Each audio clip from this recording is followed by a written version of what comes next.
நாம் தமிழர் கட்சியிலிருந்து பல பேரும் விலகுறாங்க அப்படின்னு பொய்யான செய்திகள் வந்துட்டு இருக்கு அப்படின்னே சொல்லலாம். அது மட்டும் இல்லாம வேற கட்சியிலிருந்து விலகுறாங்க அப்படின்னாலும் அவங்க நாம் தமிழர் கட்சியிலிருந்து தான் விலகுறாங்க அப்படின்னு பொய்யான செய்தியை ஊடகங்கள் பரப்பிட்டு இருக்கு அப்படின்னு குற்றச்சாட்டும் வச்சிட்டு இருக்காங்க.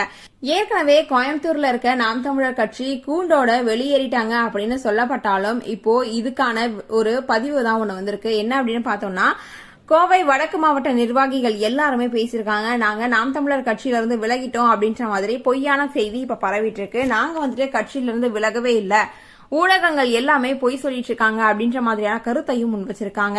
அருந்ததியர் சமூகத்தினர் குறித்த சீமானின் பேச்சு களத்தில் எங்களுக்கு பெரிய பாதிப்பை ஏற்படுத்துகிறது அப்படின்னு சொல்லிட்டு பல பேரும் சொன்னதா தகவலும் வெளியாயிட்டு இருக்கு. ஆனா இது உண்மை இல்லை அப்படின்றதுதான் இப்ப வந்திருக்கக்கூடிய நியூஸ் அப்படின்னே சொல்லலாம். அது மட்டும் இல்லாம கூண்டோட வெளியேறிட்டாங்க அப்படின்னு சொன்ன இந்த ஒரு ஊடகங்களுக்கு நாம் தமிழர் நிர்வாகிகள் எல்லாருமே சேர்ந்து ஒரு பிரஸ் மீட்டையும் கொடுத்திருக்காங்க. இப்ப இதுதான் ரொம்பவே வைரல் ஆயிட்டு இருக்கு.